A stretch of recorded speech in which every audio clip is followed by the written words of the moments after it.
வணக்கம். நான் உங்களை நினைச்சேன். இன்னைக்கு வீடியோல எதை பத்தி பார்க்க போறோம் அப்படின்னு பாத்தீங்கன்னா, பர்சனல் பிராண்டிங் தான்.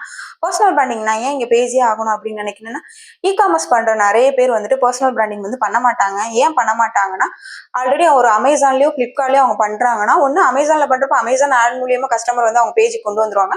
பிளிப்கார்ட்ல பண்றப்போ பிளிப்கார்ட் ஆட் மூலியமா அவங்களோட பேஜுக்கு உள்ள கொண்டு வந்துருவாங்க கஸ்டமரை. ஸோ இதை பண்றதை விட ஒரு 10 மடங்கு எஃபெக்டிவான விஷயம் எது அப்படின்னா பர்சனல் பிராண்டிங் தான். பர்சனல் பிராண்டிங் நம்ம பண்றப்போ இந்த அமேசானா இருக்கட்டும், பிளிப்கார்ட்டா இருக்கட்டும், நம்மளுக்கு எதுவுமே தேவைப்படாது. இந்த மெட்டா ஆட் ரன் பண்றது, மத்த இதர இந்த அமேசான், பிளிப்கார்ட் இந்த மாதிரியான பேஜ்களுக்கு ஆட் ரன் பண்றது, இதுக்கான செலவும் இருக்காது. மெயினா இன்ஃபுளுசர் மார்க்கெட்டிங் தேவையே படாது. நம்ம பொருளை பத்தி நம்மளே தாராளமா நல்லா பேசிட்டு போயிடலாம். அவங்கள விட ஒரு 10 மடங்கு பெட்டரா பேசிட்டு போயிடலாம். உங்களை பத்தியோ நீங்க பேச தாங்கன்னா வேற யாரு பேசுவா?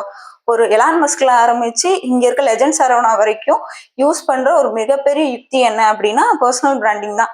ஏன் நான் என்னோட ரியல் டைம்லயே நான் ஒரு ஸ்டோரி சொல்றேனே. நான் ஒரு 2 வருஷத்துக்கு முன்னாடி ஒரு பேங்க்ல ஒர்க் பண்ணிட்டு இருந்தேன். அப்போ ஒர்க் பண்றப்ப எங்களுக்கு ப்ராடக்ட் கஸ்டமர்கிட்ட செல் பண்ற மாதிரியான இருக்கும். ஸோ அப்போ நானும் என்னோட கொலிக்கும் ஒரே மாதிரியான ப்ராடக்ட் தான் கஸ்டமர் பிச் பண்ணியிருப்போம். அப்படி பிச் பண்றப்போ அவங்க என்னோட கஸ்டமரா இருந்தாங்கன்னா என்கிட்ட வாங்குவாங்க. இதே அவங்க என்னோட கொலிக்கோட கஸ்டமரா இருந்தா ஆப்வியஸா அவங்க கொலிக்கிட்ட தான் வாங்குவாங்க. நான் என்னதான் அவங்கள்ட்ட போய் பிச் பண்ணாலும் வாங்க மாட்டாங்க.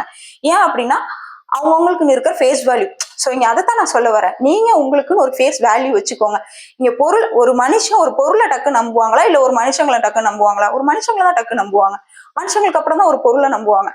என் பொருள் இப்படி இருக்கும் நீங்க சொன்னீங்கன்னா இன்னும் கொஞ்சம் ஒரு நம்பகத்தன்மை இருக்கும். அதுதான் இங்க கிரியேட் பண்ணுங்க அப்படின்னு சொல்றேன். தயங்காதீங்க. ஐயோ பர்சனல் பிராண்டிங் எப்படி பண்றது, எப்படி பேசுறது? இப்ப நான் பேசுறப்ப எவ்வளவு திக்குறேன் திணறேன், தப்பே கிடையாது. ஃபர்ஸ்ட் டைம் அப்படிதான் இருக்கும். போக போக தன்னால பழகிரும். ஸோ ட்ரை பண்ணுங்க. உங்களுக்கு வேற ஏதாவது டவுட்ஸ் அண்ட் கொரிஸ் இருந்துச்சுன்னா கமெண்ட் பண்ணுங்க. மேலும் இதை போல இன்ஃபர்மேட்டிவ் வீடியோ தெரிஞ்சுக்க நம்ம பேஜை மறக்காம ஃபாலோ பண்ணிக்கோங்க.